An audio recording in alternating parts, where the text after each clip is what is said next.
masih SD, uang 2000 bisa kebeli baju lebaran. Masih ingat?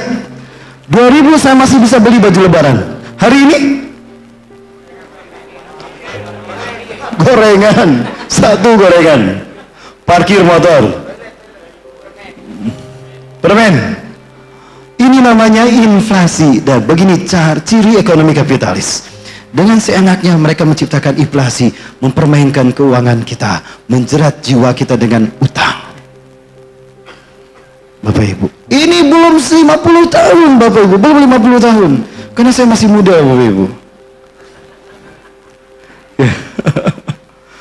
Rasulullah SAW pernah menyuruh Ali bin Abi Thalib memberi seekor kambing dengan 1 dinar. Li, sini Li, beli kambing sana. Rasulullah ngasih 1 dinar. Pulang dari pasar dapat 1 ekor kambing. Di tengah jalan dicegat oleh sahabat. Li, qadarullah, aku butuh kambing. Qadarullah, kamu mau bawa kambing, saya beli. Ini punya Rasulullah, aku disuruh sama Rasulullah. Kamu bisa beli lagi. Aku beli 2 dinar, mau nggak? Kamu nggak rugi, ridho saya Li. Kamu nanti dapat 2. Karena kamu orang pinter, pilih kambing. Balik lagi Ali bin Abi Thalib dapat 2 kambing. Pulang ke Rasulullah SAW, Rasulullah tanya, kok kambingnya 2? Diceritakan seperti tadi. Baik, intinya zaman Rasulullah SAW masih hidup, kambing harganya 1 dinar. 1 dinar kalau kita konversikan ke rupiah hari ini 3.400.000 rupiah. Kebeli tidak hari ini 1 kambing 1 dinar? Apakah terpengaruh oleh inflasi? Ini alat inflasi, alat sistem dajjal. Betul? Hati-hati yang punya uang dalam bentuk kertas, siap-siap untuk kehilangan uangnya. Ketika ekonomi makin susah, geopolitik terjadi chaos, maka dengan mudah senjata terakhir Cina akan mereka gunakan. Apa? Ciptakan inflasi. Pernah sampai ke laptop, ke HP saya, dan kemudian saya lacak, dihapus. Sempat ada isu 1.000 akan berharga 1 rupiah. Kalau 1.000 berubah menjadi 1 rupiah, 1 juta berarti sama dengan 1.000 rupiah.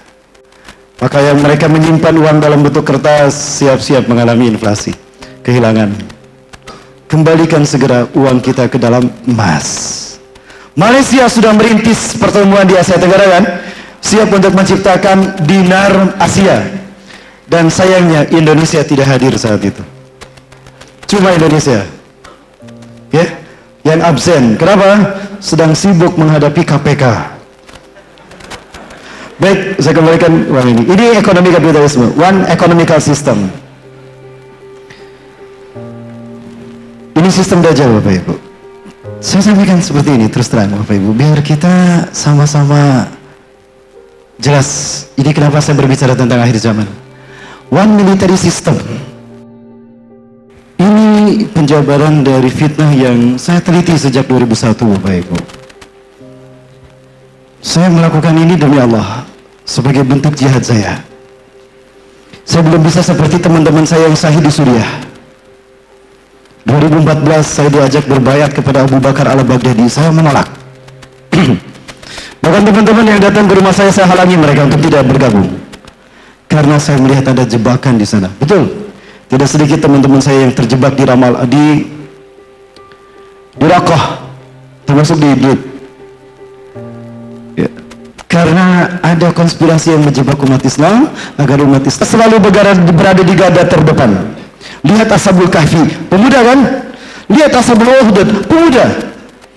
Seorang pemuda yang bernama Waddah, hidup di Najran, Yaman.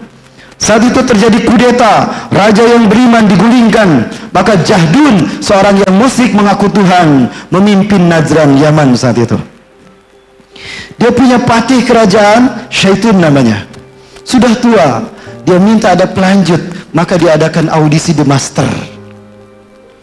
Maka audisi The Master ini bukan dimenangkan oleh Lindbergh, bukan dimenangkan oleh Deddy Corbuzier, karena itu The Master Indonesia. Audisi ini dimenangkan seorang pemuda usia 22 tahun yang bernama Waddah. Allah berikan hidayah kepadanya dengan seekor kelinci yang dia sukai. Kelinci ini menuntunnya kepada seorang patih dari raja yang muslim, yang beriman, Tolhah. Dialah yang mengajarkan Injil kepada Wadah. Maka Wadah yang tadinya dikadar untuk menjadi seorang magician, dia berubah menjadi ahli tauhid. Dia berdakwah seorang diri. Maka dengan kehebatan dakwahnya, kesungguhan dan istiqomah dakwahnya, dia rubah Najran yang mempertuhankan jahdin manusia seperti Firaun menjadi mempertuhankan Allah. Dia korbankan nyawanya untuk menunjukkan yang menghidupkan mematikan bukan raja, tapi Allah Azza wa Jalla. Itu pemuda. Hari ini saya yakin khilafah Islam tidak lama lagi akan bangkit. Dan mereka yakin yang ada di garda terdepan adalah para pemuda. Betul? Maka mereka buat sebuah jebakan sistem yang bisa menyesatkan pemuda perlahan tapi pasti. Maka coba kita lihat pemuda-pemudi milenial, mereka terjebak dalam sistem Dajjal, dalam counter budaya de-islamisasi yang bernama K-pop. Bahwa sistem Dajjal ini menjebak semua kalangan dan tingkatan dalam satu negara, dalam satu tatanan masyarakat. Termasuk yang satu ini ingin saya perlihatkan. Cuma kalau saya perlihatkan, takut ada yang tersinggung. Silakan buka dalam buku Codex Magica. Di situ kita tahu arti Hansen of Illuminati. Apakah ini atau ini Bapak Ibu sekalian?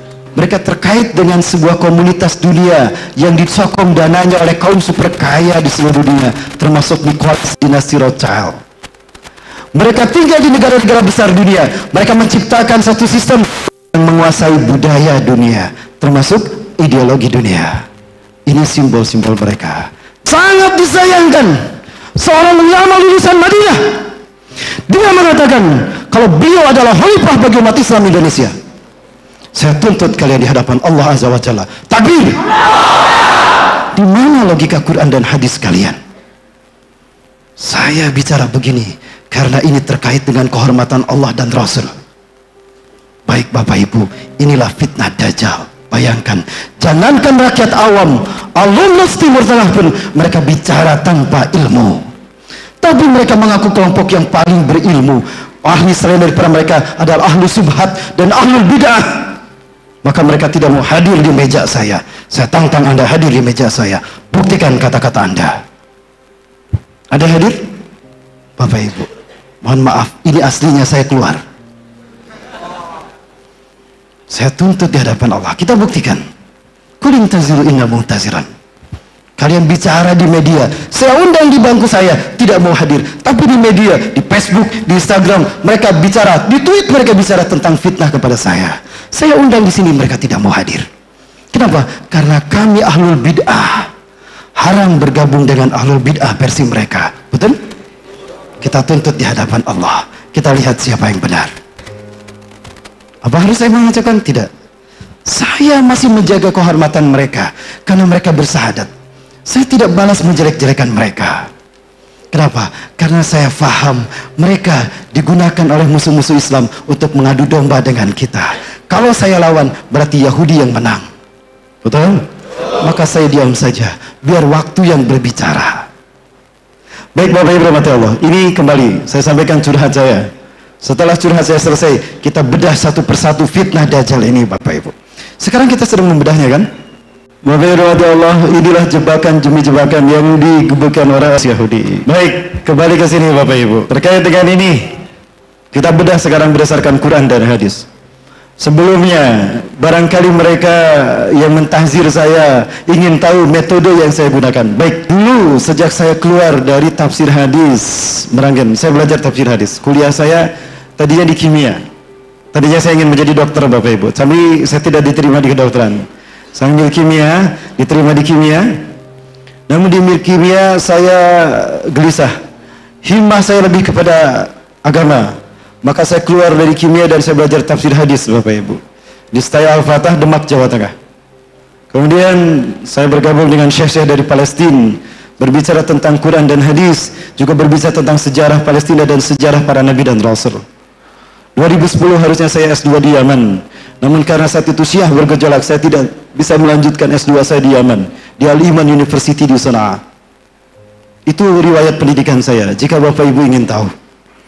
Walaupun sebetulnya berat saya mengatakan ini, karena ada yang mempertanyakan saya dapat LC dari mana. Jangan sebut saya LC, sebut saya Rahmat Baikuni. Baik Bapak Ibu rahmati Allah, ada 4 metodologi yang harus kita lakukan untuk memahami satu permasalahan dalam Islam terkait dengan maraji kita, Quran dan